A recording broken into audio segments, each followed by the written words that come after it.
오늘은 모두가 내 집 앞을 청소한다면, 모두가 내 집 앞을 청소한다면 이라는 제목을 가지고 여러분 함께 하나님의 말씀을 나누도록 하겠습니다. 여러분, 저는 어렸을 때 이런 상상을 아주 자주 하곤 했습니다. 어떤 생각이냐면, 대한민국의 모든 사람이 나에게 100원씩 준다면, 모든 사람이 100원 정말 작은 금액이잖아요. 그렇죠? 그 100원을 나에게 준다면 내가 어떻게 될까? 그리고 그런 생각도 했어요. 진짜 저는 진지하게 고민했거든요. 어렸을 때. 애기들은 나한테 어떻게 줄 수 있을까? 애기는 돈이 없잖아요. 근데 제가 내린 결론이 뭐냐? 엄마가 그 정도는 줄 수 있겠지, 100원은. 그러면 뭐 그 아이들까지 모두 해서 5천만이라고, 좀 5천만 국민이라고 생각하면 나한테 100원씩 다 주면 50억이에요. 야, 이거 엄청나구나. 모든 사람이 나에게 100원씩 주면 나는 부자가 될 수 있어. 아, 그러면 1000원까지는 좀 이렇게 우리가 마음 넓게 좀 줄 수 있잖아요. 누군가에게. 그렇죠? 1000원 정도는. 10,000원은 좀 부담스러워도 1000원까지는 좀 가능하잖아요. 와, 1000원씩만 나에게 주면 500억이에요. 야, 이거 장난 아닌 거죠? 그러니까 제가 어렸을 때는 이런 말도 안 되는 상상을 사실 자주 하면서 살았습니다. 그런데 커서도 이런 생각을 하긴 했어요. 커서도 했어요. 100원씩 나한테 주면, 1000원씩 나한테 주면. 그리고 지금은 조금이라도 세금을 내는 입장으로서, 야, 이거 세금 걷어들이는 게 엄청난 일이구나 라는 것을 여러분 정말 느끼게 되었습니다. 근데 제가 오늘 이 느헤미야 3장 본문의 이 설교를 좀 준비하면서 이 생각과 동시에, 모두가 나에게 100원씩 주면, 이런 상상과 동시에 모두가 내 집 앞을 청소하게 되면 어떻게 될까라는 생각을 좀 하게 되었습니다. 제가 왜 이런 생각을 하게 됐는지는 이 설교 말미에 좀 잘 알아볼 수 있을 것 같아요. 여러분들도 좀 한번 동의해 주실 수 있지 않을까 생각입니다. 여러분, 모든 사람이 내 집 앞에, 내 주변을 여러분 깨끗하게 청소하게 된다면 우리는 막연한 생각으로 아마 이런 결론에 이를 수 있을 것입니다. 더 깨끗한 나라가 될 것이다. 더 깨끗한 이 마을이 될 것이다 라는 것을 생각해 볼 수 있습니다. 그러면요, 우리는 이 말에서 첫 번째 모두라는 것을 좀 생각해 봐야 돼요.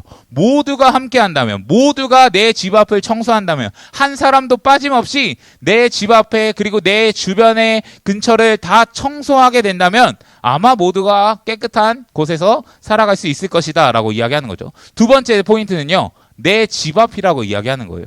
내 집 앞을 깨끗하게 하고 내 주변을 깨끗하게 하는 일에 있어서 거절하거나 아마 반대할 사람은 극히 드물 거예요. 뭐 당연히 있겠죠. 내 집 앞 청소하라고 해도 청소 안 하는 사람 분명히 있으니까 있겠지만, 그래도 여러분 다 한다고 하면, 그리고 나와 관련된 일이니 그거는 할 수밖에 없는 일이잖아요. 그러니까 아마 다 같이 할 수 있을 거라고 이야기합니다. 그래서 이것을 통해 궁극적으로 기대하는 효과가 무엇이냐? 내 집 앞을 청소하는 것도 맞아요. 1차적으로 내 집 앞을 청소하는 것도 맞지만, 그 일을 통해 모두가 원하고 바라는 것이 있다면 무엇입니까? 이 나라가, 그리고 그 마을이 깨끗해지는 거. 그러니까 내가 나의 1인분의 역할을 하면서 내 집 앞을 청소했을 때 결국에 이 모든 정리는 나를 위한 것도 있지만, 그리고 나의 집을 위한 것도 있지만, 궁극적으로는 그 마을, 그 나라를 위한 일이다라는 것을 생각해 볼 수 있습니다. 여러분, 그래서 내 집 앞, 내 가게 눈 치우기 운동 이런 거 있잖아요. 그렇죠? 아시잖아요. 그렇죠? 좀 끄덕이라도 한번 해주세요. 뭐 대답까지는 바라지 않을게요. 여러분, 눈 오면 자기 집 앞에 자기가 쓸자고 막 이야기 하잖아요. 그래서 교역자들도 이 눈 오면 뭐 합니까? 교회 이거 미는 일을 하고 그러잖아요. 그러니까 자기들이 할 수 있는 일은 자기가 하자라는 것을 생각해 볼 수 있다라고 이야기하는 거죠. 인터넷을 좀 찾아보니까 진짜인지 아닌지는 모르겠어요. 그 여러분, 유명한 괴테라는 사람 있잖아요. 괴테라는 사람이 이런 말을 했대요. 모두가 자기 집 문 앞이라도 청소한다면 온 세상이 깨끗해질 것입니다. 이런 글이 있더라고요. 근데 이게 어떤 한 사람만 글을 올려놨기 때문에 진짜인지 가짜인지는 모르겠습니다. 근데 참고만 하셔라 라고 말씀드리고 싶어요.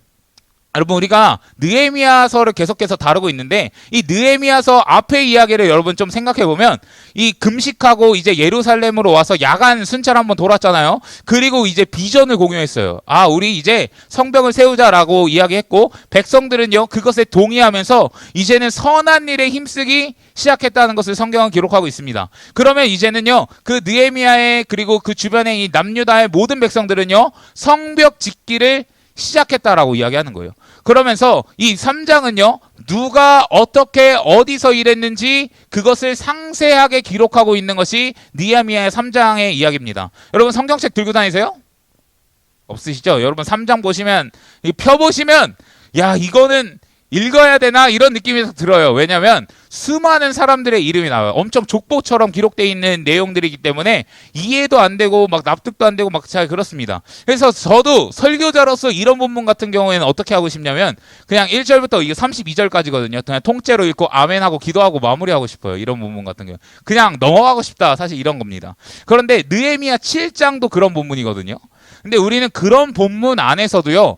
분명히 하나님께서 왜 이 메시지들을 기록해 놓으셨는지 그 포인트를 찾을 수 있어야 된다라고 이야기하는 거예요. 그래서 여러분 느헤미야 3장 안에서도 너무나 많은 그 은혜의 포인트 이걸 왜 남겨놨지? 아 이런 의미가 있구나. 이걸 깨달을 수 있는 여러 가지 포인트가 있는데요. 저는 크게 그냥 세 가지만 주제별로 정리해서 말씀을 이렇게 나누고 좀 마무리하려고 합니다. 첫 번째로 저희가 살펴볼 수 있는 것은 무엇이냐면요. 리빌딩 with all이라고 이야기하는 거예요. 모두 함께 리빌딩 한다고 이야기하는 것입니다. 여러분 오늘 본문은요. 사실 1장부터 32절까지 수많은 사람들을 소개하고 있습니다. 그런데요. 그 가운데 신분과 직업과 성별과 그 모든 것에 상관없이 모든 자들이 성벽에 재건하고 있음을 성벽의 재건에 힘쓰고 있음을 기록하고 있다는 거예요. 여러분 1절 말씀 보여주시면 대제사장 엘리야심이 나오는데 이 사람은요 그의 형제들과 함께 일어나 건축했다라고 이야기합니다. 그리고 17절 말씀 보시면 레위 사람이 등장합니다. 근데 여러분 대제사장과 레위 사람은요 오늘날로 따지면 목사나 전도사 같은 성직자들을 이야기하고 있는 것입니다. 종교인이에요. 원래 종교인들이 하는 것이 무엇입니까? 예배 드리고 제사 드리게 하고 하는 일들을 하는 겁니다. 그럼 여러분 맨날 제사만 드릴 줄 알지 그 동물이나 죽이고 각이나 뜰 줄 알지 공사할 줄 알겠습니까? 공사할 줄 모른단 말이에요. 저도 막 그런 거 잘 못합니다. 그런 거 잘 못해요. 그럼에도 불구하고 대제사장과 레위인은요. 자신에게 주어진 그 자리에서 자신의 그 맡겨진 임무 성벽을 건축하고 회복하는 일에 힘썼다라는 것을 우리는 기억해 보아야 합니다. 또 16절과 17절 말씀 한번 보여주시면 벳술 지방 절반을 다스리는 아스북의 아들 느헤미야 이거는 동명이인입니다. 그 사람이 나오고요. 17절 말씀해 보시면 그일라 지방 절반을 다스리는 하사바가 나옵니다. 그리고 18절, 19절 그 뒤에 준비하지 않았어요. 근데 그일라 지방 절반 그리고 미스바를 다스리는 이라는 표현들이 나옵니다. 여러분 이 정도 표현들은요. 그 절반 지역을 다스리고 막 이런 사람들은요. 높은 사람들을 이야기해요. 여러분 나라의 절반, 지역의 절반들을 다스리는 사람입니다. 관리직이에요. 뭐 오늘날 시장 정도 될까요? 아니면 뭐 구청장 정도 될까요? 어쨌든 나름 권력이 있고 나름 신분이 있는 사람들을 이야기하고 있습니다. 그런데요. 그런 사람들도 자신에게 주어진 자리, 자신에게 맡겨진 그 역할의 성벽을 건축하고 있음을 우리는 확인해 볼 수 있습니다. 다음으로 소개하고 싶은 사람은요. 여리고 사람들인데요. 2절 말씀해 보시면 여리고 사람을 언급하고 있습니다. 그리고 그 밑에 절에도 사실 이 여리고 사람들과 같이 이 지리적 위치로 예루살렘 성과 상관없는 사람들이 언급되고 있습니다. 여러분 여리고라는 지역은요. 지리적으로 위치상으로 성벽과 아예 관계가 없는 사람들이에요. 성벽과 아예 관계가 없는 사람들입니다. 여러분 예루살렘 성벽은요 성전 중심이기 때문에 그럼 예루살렘 안에서도 성전이 있는 그 일부분만 사실 다루고 있는 거예요. 그러면요 아무리 예루살렘에 살아도 성벽과 멀리 있는 사람이 있고요. 그리고 더 밖의 지역에 있는 사람들은 성벽과 솔직히 아무 상관이 없는 사람들이 너무나 많이 있다는 것입니다. 그런데요 그 여리고 사람들은 상관없는 그 자리 가운데 나와서 함께함을 보여주고 있는 것입니다.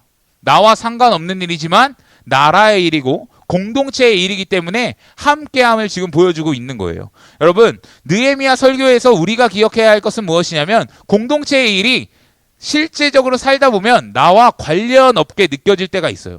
그러니까 나는 아무것도 아니고 리더도 아니고 임원도 아니고 뭐 찬양팀도 아니고 이러니까 나는 출석만 하면 돼. 그냥 나는 어느 정도 앉아있기만 하면 돼 라고 생각할 때가 있을 수 있습니다. 그런데요 여러분 나와 상관없더라도요 우리 공동체의 일이라면 함께 할 수 있는 은혜와 믿음이 우리 가운데 있어야 된다는 것을 이야기하고 있습니다. 그래서요 여리고 사람뿐만 아니라요 다른 수많은 그 사람들이 자신과 상관없는 그 예루살렘 성벽을 건축하기 위해 함께하고 있음을 이 느헤미야 3장은 기록하고 있다는 거예요. 그 다음에요. 12절 말씀을 보시면요. 딸들이 나옵니다. 딸들이 중수하였다라고 기록하고 있죠. 여러분 성벽 공사는요. 남자만 참여했던 게 아니라는 거예요. 남자만 참여했던 게 아니에요. 여성도 참여하고 있음을 우리는 확인해 볼 수 있습니다. 여러분 노가다판에 여성들이 있는 게 쉽지 않아요. 쉽지 않아요. 그 쿠팡 가보신 적 있으신지 모르겠는데 요새는 여자들은 이렇게 쉬운 거 하고 그리고 남자들은 막 무거운 거 옮긴다 하더라고요. 좀 웃기죠, 그렇죠? 같은 돈 받는데, 그렇죠? 근데 여러분 그럼에도요. 사실 여자는 어쨌든 더 육체적으로 몸 쓰기 힘드니까 그런 모습들이 있지만 그럼에도요. 여기서는 참여하는 모습을 보고 있어요. 너무나 힘든 일이죠. 벽돌 옮겨야 돼요. 삽질해야 돼요. 수많은 일들을 해야 돼요. 아마 다른 일도 분명히 했을 겁니다. 작은 일도 했을 수도 있죠. 그러나 여러분 중요한 건 뭐냐면 성별에 상관없이 함께하고 있다는 것을 보여주고 있어요. 왜요? 공동체의 일이고 나의 일이기 때문에 함께하고 있는 모습을 보여주고 있습니다. 그래서 엄청나게 함께하고 있음을 보여주고 있는 거예요. 또 하나 부류가 있습니다. 제가 좀 중요하게 강조하고 싶은 부류인데요. 8절 말씀을 보여주시면 금장색이라는 표현, 그 하레아의 아들 우시엘이 나오고요. 그리고 향품 장사 하나냐가 중수했다고 이야기합니다. 그리고 32절에는요, 또 군장색을 이야기하고 상인들이 언급되고 있는 것을 우리는 확인해 볼 수 있습니다. 근데 여러분, 이 금장색이라는 말은요, 금 세공업자입니다. 금을 가지고 이렇게 하는 사람들을 우리는 생각해 볼 수 있고요. 향품은요, 향품을 만드는 제조업자를 이야기하고 있습니다. 그리고 상인들은 어떤 사람이에요? 기본적으로 우리 잘 알고 있잖아요. 장사꾼들입니다. 물건을 팔고 사고 하면서 돈을 버는 사람들을 이야기하고 있어요. 근데 여러분 그 사람들이 공사에 지금 참여하고 있다는 것을 우리는 주목해 볼 필요가 있다는 거예요. 그런데 이것이 왜 중요하냐? 여러분 원래 직업을 가진 사람들 그리고 외에 사실 수많은 느헤미야 그 당시의 사람들도 어쨌든 자신의 먹고 살기 위해 노력했지만 이 사람들은요 이것을 가지고 자신이 먹고 사는 일에 힘썼던 사람입니다. 여러분 금장색 하는 그 기술로 먹고 살고요. 향료를 만들어서 팔아서 먹고 사는 사람들이고요. 상인들은요 장사하느라고 바쁜 사람들입니다. 그런데 여러분 그들이 성벽 공사에 참여했다는 건 그들이 주 수입으로 얻고 있는 그 행위들을 내려놓고 성벽을 재건하고 있다는 것을 우리는 확인해 볼 수 있다는 거예요. 자신의 일을 지금 좀 내려놨다는 것이 중요한 포인트입니다. 여러분 이거는 우리에게 굉장히 시사하는 바가 너무나 많이 있어요. 시사하는 바가 너무나 큽니다. 여러분 오늘날 청년들 공부해야 합니다. 맞죠? 취업해야 합니다. 바쁘고 어려운 거 여러분 다 알고 있습니다. 그래서 여러분들의 인생과 삶도 참 중요하다고 말씀드리고 싶어요. 저는 결코 여러분들의 삶이 결코 가볍다고 여겨지지 않습니다. 그래서 여러분들이 예배 한번 참석하고 그리고 예배에 함께하고 그런 모든 것들이 너무나 귀하고 또 여러분들의 엄청난 헌신이라는 것을 날마다 기억하려고 합니다. 그런데 여러분 때로는요. 나의 것을 더 내려놓고 나의 것을 더 포기하면서 달려들 때도 필요하다는 것을 우리는 생각해 볼 수 있어야 되는 거예요. 여러분 공부할 시간이 줄어들 수 있지만 내 여가를 즐기는 시간이 줄어들 수 있지만 내가 경제적으로 지금 얻어야 하는 물질이 지금 당장 들어와야 하는 그 물질의 수익이 줄어들 수도 있지만 이 사람들은요. 그것들을 내려놓고 포기하면서 헌신하고 수고했다는 것을 바라볼 수 있다는 거예요. 여러분 적어도 이 사람들은 어떤 마음과 어떤 우선순위가 있었을까요? 적어도요 하나님이 먼저 우선순위 됐던 모습들이 분명히 있었을 것입니다. 여러분 그들은 돈과 물질과 그 어떤 것이 아니라 하나님이 먼저 우선순위가 됐던 사람들이라고 이야기하는 거예요. 그러니까 지금 당장 자신의 것을 내려놓을 수 있었던 사람들이라고 이야기하는 것입니다. 여러분 학개서라는 것을 보면요 학개서는요 성벽이 아니라 성전을 지을 때 활동했던 선지자입니다. 그런데 그 학개서의 그 선지자를 통해서 하나님께서 책망의 말씀을 하나 전달하시는데 그것이 무엇이냐면 1장 9절 말씀, 학개서 1장 9절 말씀인데요. 제가 한번 읽어드리겠습니다. 너희가 많은 것을 바랐으나 도리어 적었고 너희가 그것을 집으로 가져갔으나 내가 불어버렸느니라. 나 만군의 여호와가 말하노나 이것이 무슨 까닭이냐. 내 집은 황폐하였으되 너희는 각각 자기의 집을 짓기 위하여 빨랐음이니라 라고 이야기하고 있습니다. 여러분 지금 이 학개 선지자가 활동했던 이 시대는요 그 남유다 백성들은 성전을 지어야 할 타이밍이었습니다. 그런데요, 그 성전을 지어야 할 사람들이 지금 뭐 하고 있었냐? 자신의 삶만 돌보고 있었던 거예요. 자신의 삶만 돌보고 있는 것입니다. 여러분, 성전은 황폐한데 각각 자기의 집, 자기의 삶, 자신의 인생을 돌보기에만 빨랐다고 성경은 기록하고 있는 거예요. 여러분, 혹시 이것이 우리의 모습 아닙니까? 여러분, 나의 삶만 돌보는 것에 있어서 우선인 것이 우리의 모습 아닙니까? 내 인생, 내 취업, 내 여가, 내 시간, 나 중심으로 가득 찬 게 여러분 지금 우리의 현실 아니냐라고 이야기하는 거예요. 여러분, 영원히 공부하지 말고 영원히 취업하지 말고 영원히 돌먼질 말라는 게 아니에요. 교회를 위해서 다 때려치고 여러분 헌신해라 이런 거 아닙니다. 다만 여러분, 지금 나에게 하나님께서 헌신하라고 말씀하시는 그 시즌이라면, 지금 나에게 더욱더 하나님이 나의 삶을 요구하고 있는 그 시즌이라면 여러분, 나의 것을 조금은 내려놓을 수 있는 우리 청년 공동체가 되기를 예수님의 이름으로 간절히 부탁드립니다. 여러분, 청년의 시기가 분명히 준비하는 시기라고 이야기할 수도 있어요. 그리고 명확히 정해진 게 없으니 복잡하고 혼란한 시기라고도 이야기할 수 있습니다. 불안정한 시기예요. 그거 인정합니다. 저도 그렇게 불안정한 삶을, 그리고 불안했던 삶을 살아왔던 시간이 분명히 있고 지금도 흔들릴 때나 그리고 여러 가지 생각이 들 때가 분명히 있어요. 그런데 여러분, 살다 보니 경험적으로 느껴지는 게 있습니다. 그리고 이건 제 경험이고, 그리고 믿음의 선배들이 해주었던 말입니다. 여러분, 이 청년의 시기, 그리고 이 청년의 때는요, 저는 개인적으로 느끼고 또 들어왔던 걸로 결론을 내리면 하나님을요, 조금은 과격하게 사랑하는 시기라고 생각해요. 조금은 무모하게 사랑하는 시기라고 생각합니다. 여러분, 저는 그때가 아니면 못하는 일이라고 생각하기 때문에 그래요. 여러분, 저는요, 인생에 시즌이 있다고 생각해요. 그때와 그 타이밍이 있다고 생각하는 사람입니다. 항상 청년의 때처럼 하나님을 섬길 수는 없어요. 어린이 때가 다르고요, 청소년 때가 다르고요, 청년의 때가 다르고요. 여러분들이 결혼을 하면 이것처럼 아마 섬기지 못할 거예요. 하지만 모습은 바뀌고 방향은 바뀔 수 있겠죠. 그러나 지금의 모습과는 다를 수 있다라고 이야기하는 것이죠. 그러니 여러분, 그 부르심의 자리에 따라, 그 시즌에 따라 내가 섬기는 모습과 역할이 바뀌어진다는 것을 생각해 볼 수 있어야 돼요. 그런데 저는 가장 뜨겁게, 그리고 가장 헌신적으로, 가장 무모하게 섬길 수 있는 때가 언제라고 생각하냐면 청년의 때라고 생각합니다.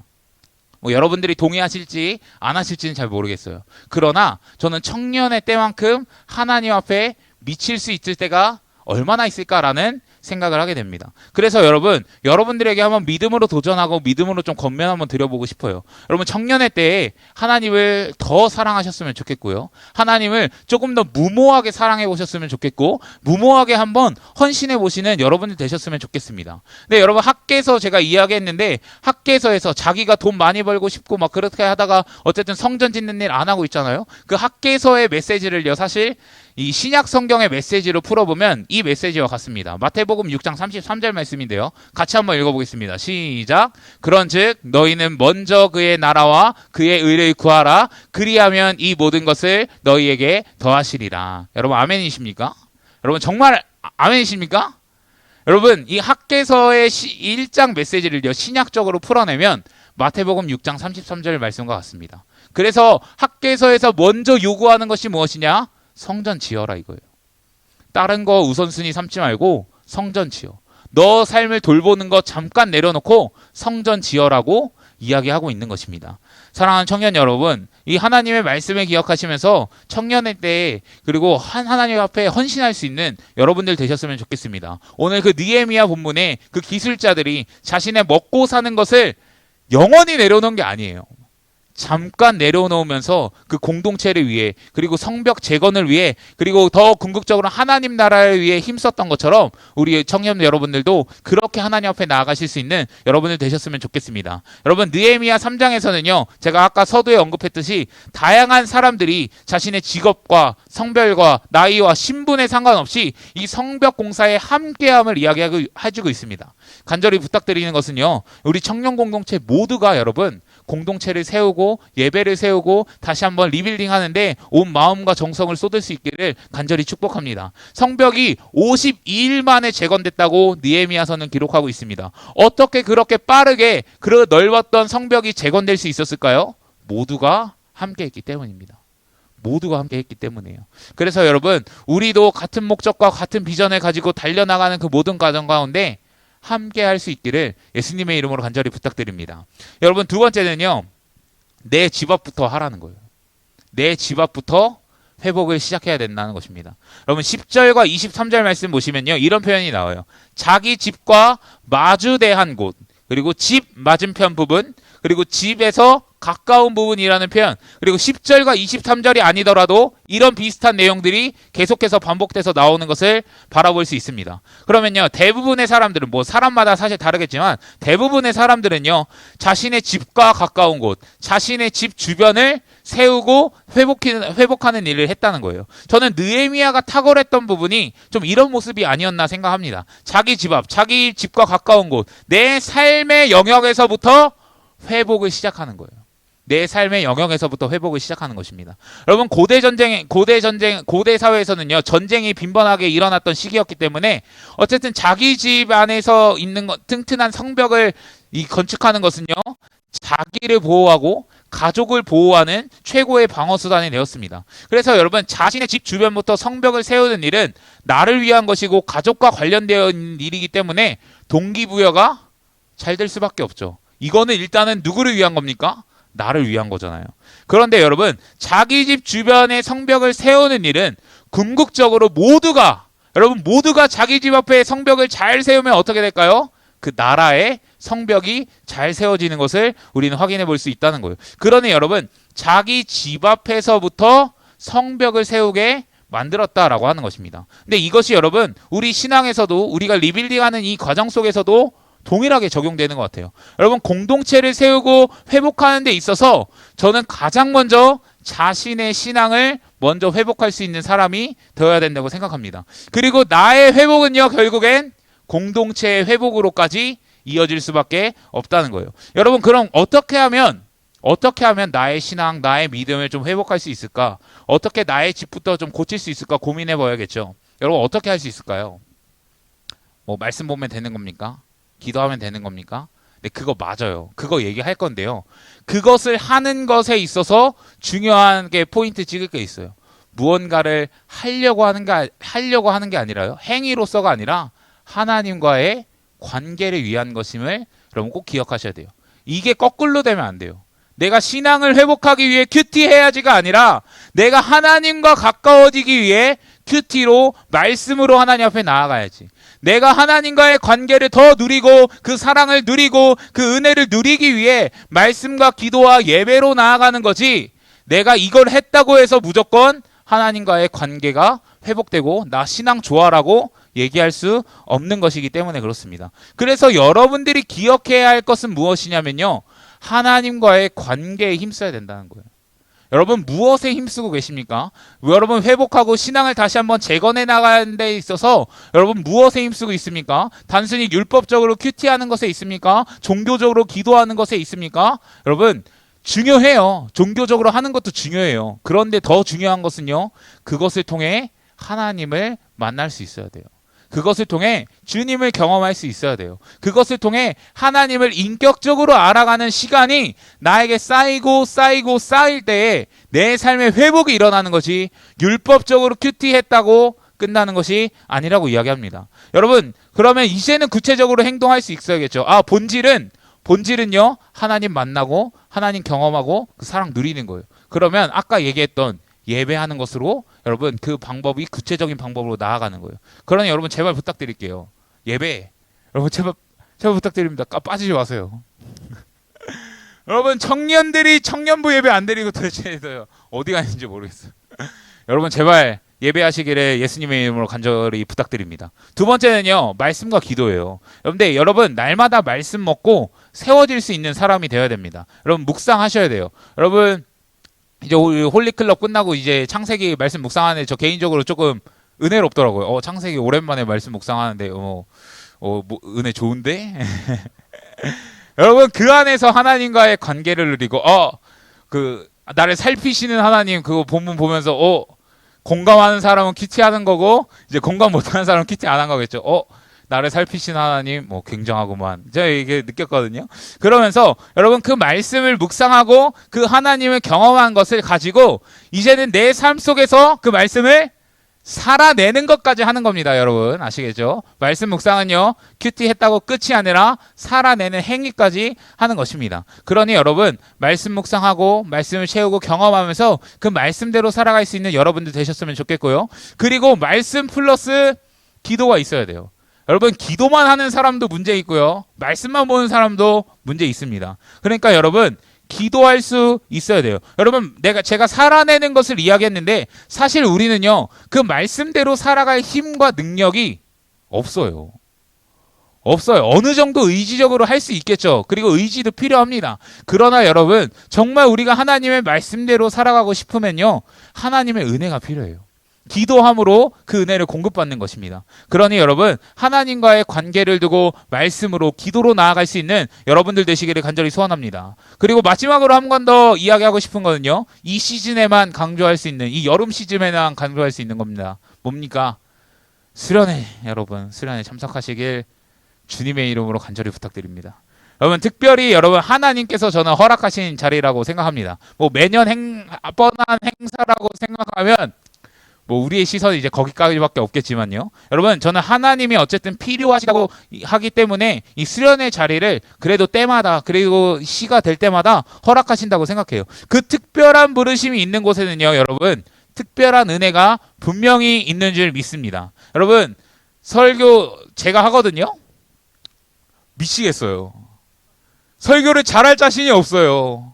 어떡해요. 그런데 여러분, 분명히 은혜가 있다는 걸 말씀드리고 싶습니다. 왜일까요? 제가 하는 게 아니라요. 제가 설교 잘해서 은혜를 끼치는 게 아니라 하나님이 일하시는 일이기 때문에 그렇습니다. 초자연적인 역사가 일어나서 제가 좀 개떡같이 말해도 성령이 임하는 역사가 있으면 제일 좋겠죠.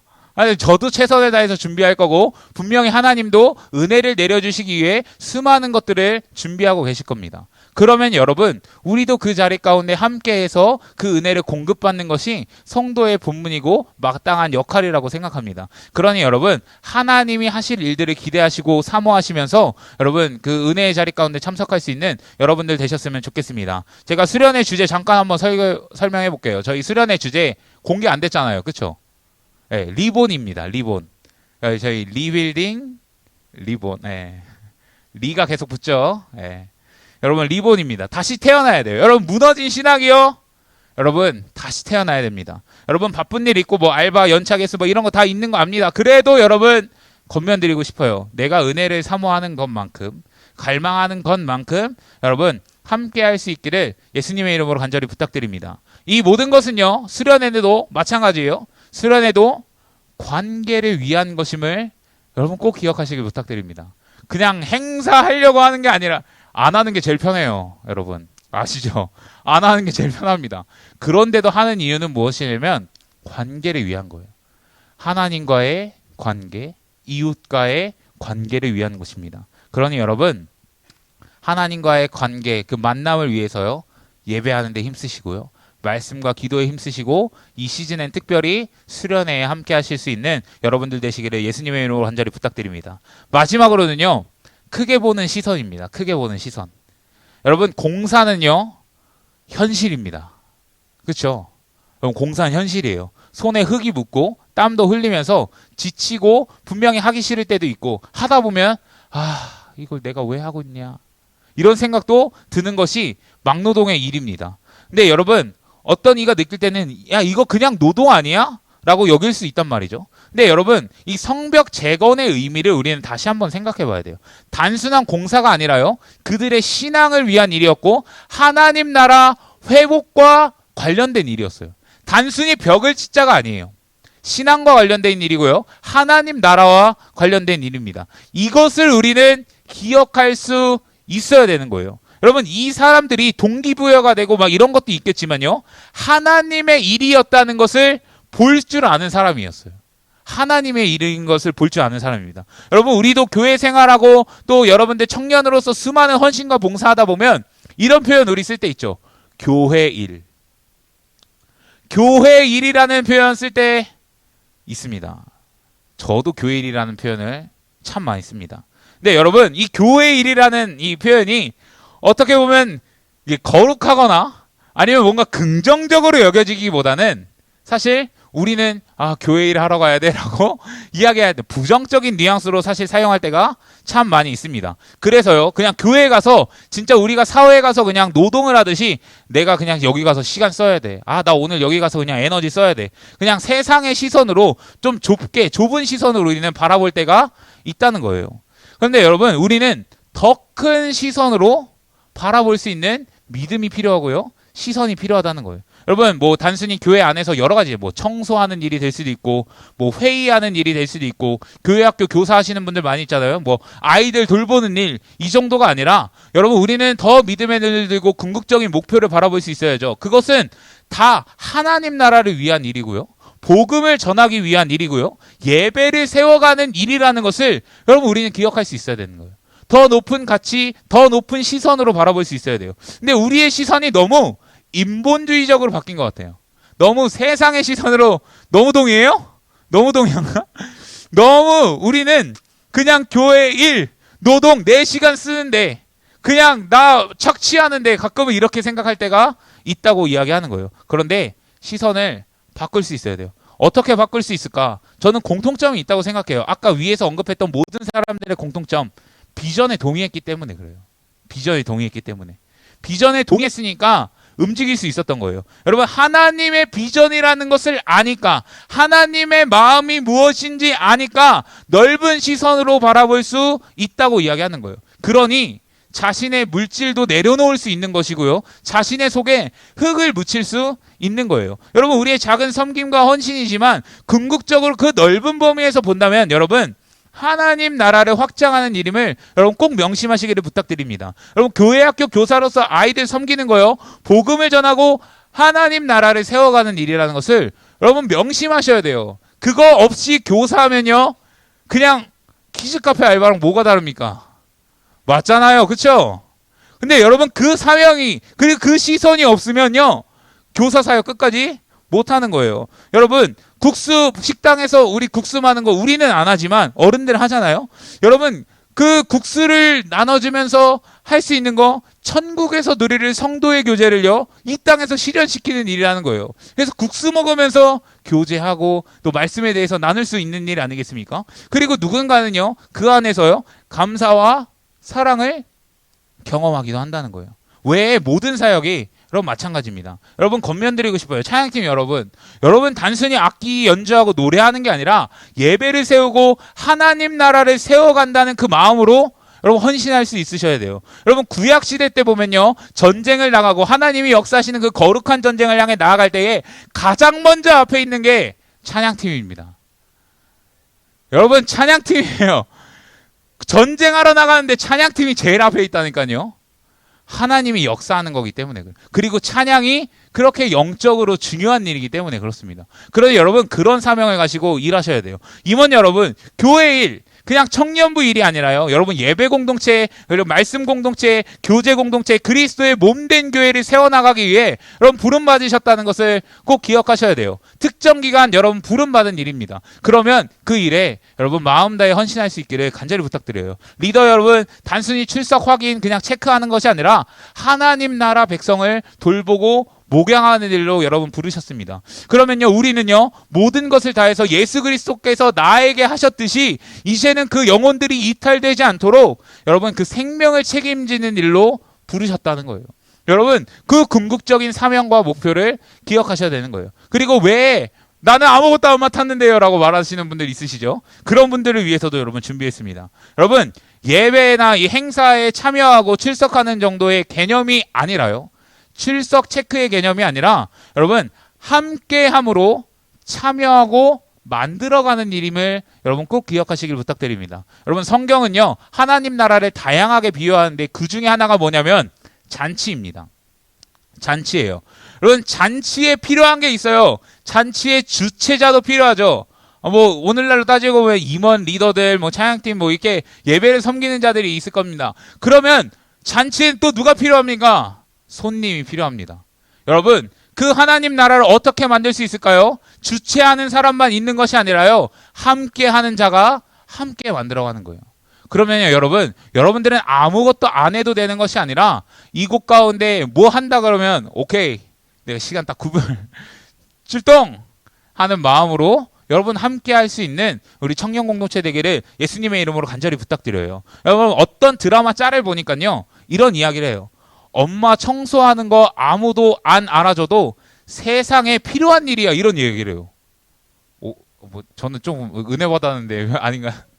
여러분, 청소하는 거 아무도 안 알아줘도요, 세상에 필요한 일이라고 이야기합니다. 정말 작은 행동이고 수고이지만 세상에 필요하고요, 인생을 살아가는 데 있어서 적어도 한 가정에서는요, 그 청소하는 일 필요한 일이에요. 필요한 일. 근데 우리 안에도 여러분, 교회의 사역을 하고 섬기는 일을 하면서 그런 생각할 때 있어요. 아, 이거 진짜 누가 알아줘? 교회에서 청소할 때, 그리고 아이들 돌보고 이럴 때, 이거 누가 알아줘? 이거 헌신하고 행동하는 거 이거 알아주나? 이게 정말 필요한 일인가? 그리고 지금 당장 내가 뭔가 시험 준비를 하고 뭔가 내 인생의 급급한 문제를 해결하는 데 있어서 그것에 좀 분주하고 있으면, 아, 이거 해야 되나? 이거 지금 잠깐 안 해도 될 것 같은데, 이런 생각 들 때 있습니다. 그런데요, 여러분들의 헌신과 그 수고와 노력과 봉사와 그 모든 게 하나님 나라에 꼭 필요한 일임을 여러분 꼭 기억하셨으면 좋겠습니다. 그래서 하나님 나라를 세우는 데 있어서요, 여러분, 더 큰 시선, 더 큰 믿음을 가지고 여러분 행동할 수 있기를 예수님의 이름으로 간절히 부탁드립니다. 그래서 여러분, 우리 모두가 함께 하나님 나라에 힘썼으면 좋겠어요. 여러분, 설교 좀 마치려고 하는데 크게 좀 세 가지 나눴습니다. 어떻게 정리할 수 있냐면 이렇게 정리할 수 있죠. 다양한 사람들이 직업과 성별과 나이와 신분에 상관없이 성벽 공사에 함께 했습니다. 그러니 우리 모두도, 우리 공동체도 모두가 여러분 좀 함께 할 수 있기를 좀 부탁드려요. 그리고 내 집 앞에서부터 하자고 이야기했습니다. 여러분, 나의 신앙의 회복이 공동체의 회복, 신앙의 회복으로 연결된다는 거. 근데 그것의 포인트는 무엇입니까? 무엇을 하는 것이 아니라 관계에 집중했으면 좋겠다고 이야기했고요. 그래서 예배와 말씀과 기도, 수련회라는 도구로 여러분 하나님과 함께 할 수 있기를 부탁드립니다. 여러분, 크게 보는 시선 필요하다고 이야기했어요. 단순히 교회 일 아닙니다. 웬만하면 저도 이 용어를 안 쓰려고 노력해요. 살면서 교회 일이 아니라 주님의 사역이다 이러면서 하려고 하거든요. 그러니 여러분, 공동체를 넘어서 하나님 나라를 세우는 일, 그래서 이것이 별거 아닌 것처럼 여겨지더라도, 그렇죠? 이것이 정말 작은 일이라고 여겨져도 여러분, 하나님 나라를 섬기는 일이라는 것을 여러분 꼭 기억하셨으면 좋겠습니다. 여러분, 마지막으로 이 말씀 한번 드리고 싶습니다. 제가 오늘 설교에 사실 오류가 하나 있어요. 오류가 하나 있으면 그것이 무엇이냐면, 제가 리빌딩 위드 올이라고 하면서 느헤미야 시대 때 모든 사람들이 성벽 재건에 다 함께 했습니다, 사실 이렇게 이야기했어요. 그렇죠? 그런데요, 안 한 사람도 사실 나옵니다. 안 한 사람도 나와요. 그 3장 5절 말씀 제 준비는 안 했어요. 집에 가서 한번 보세요. 그 귀족들이요, 자기는 안 한다고 합니다. 거기는 안 한다고 이야기해요. 그런데 여러분, 그것을 좀 한번 생각해 보셨으면 좋겠어요. 분명히 느헤미야 3장은 우리가 성경은 어쨌든 하나님의 감동으로 보면 기록한 거라고 믿고 있잖아요. 그러니까 하나님께서 분명히 그들의 이름과 명단을 기록했다는 거예요. 그들의 수고와 뭔가 그들의 가치를 아무도 알아줬던 것 같지는 않지만요, 2000년까지는 아니지만 어쨌든 2000년 더 지났죠. 2000년이 지난 지금 시간도 그 사람들의 이름은 남겨져 있다는 거예요. 그런데 반대로요, 함께 하지 않은 자도 남겨져 있습니다. 그리고 누군가는요, 은혜의 기록으로 남지만요, 누군가는요, 불명예스러운 기록으로 남겨진다는 거예요. 근데 여러분, 하나님 앞에서 좀 어떻게 기억되었으면 좋겠습니까? 적어도, 아니면 하나님 좀 빼고서라도요, 공동체 안에서 여러분들은 좀 어떻게 기억되었으면 좋겠습니까? 저는요, 그래도 그런 소망과 생각들이 좀 있어요. 그래도 하나님 앞에 충성되었던 사람, 그리고 이 공동체를 위해 수고하고 애썼던 사람이라는 모습을 남기고 싶습니다. 근데 여러분도 한번 고민해 보세요. 나 하나님 앞에서, 그리고 이 공동체 앞에서 나는 어떤 모습으로 남겨질 수 있을까? 여러분, 고민해 보시길 부탁드립니다. 사랑하는 청년 여러분, 우리에게 계속해서 리빌딩의 메시지가 선포되고 있습니다. 우리의 삶과 여러분, 우리의 신앙과 공동체를 회복했으면 좋겠습니다. 아멘이십니까? 여러분, 그 하나님의 꿈과 비전에 동의가 되면요, 이제는 행동해야 돼요. 이들은 삽을 들고 행동했잖아요. 벽돌 들고 옮겼잖아요. 이것처럼 행동해야 됩니다. 움직이지 않으면 아무 일도 일어나지 않는다는 거예요. 제가 설교 준비하면서 작은 기대감이 하나 있었습니다. 그것이 무엇이냐면요, 정말 예배의 회복이 좀 일어나고 개인과 공동체가 좀 회복하고 신성 우리 청년부가 정말 하나님 나라를 또 확장하는 데 있어서 우리가 회복된다면 더 크게 쓰임받을 수 있는 공동체가 될 수 있지 않을까라는 생각이 들었습니다. 여러분, 저는요, 우리끼리 안에서 회복에 만족하고 싶지 않습니다. 우리끼리 회복에 만족하고 싶지 않아요. 더 이 지역 사회를 섬기는 청년 공동체가 되었으면 좋겠고요, 많은 영혼을 하나님께로 인도할 수 있는 우리 공동체가 되었으면 좋겠습니다. 근데 그것의 시작은요, 나의 회복의 시작이고 공동체의 회복의 시작임을 여러분 꼭 기억하셨으면 좋겠습니다. 그러니 여러분, 느헤미야 시대 때 성벽 공사를요, 모두가 함께하고 예배하고 또한 작은 것부터 실천하면서 리빌딩 했던 것처럼 여러분, 우리도요 그렇게 행하길 소원합니다. 그리고 우리의 리빌딩을 넘어서 궁극적으로는 이곳 가운데 하나님 나라를 세워갈 수 있는 여러분, 우리 공동체가 되기를 예수님의 이름으로 간절히 축복합니다. 우리 함께 찬양하면서 나아갔으면 좋겠습니다.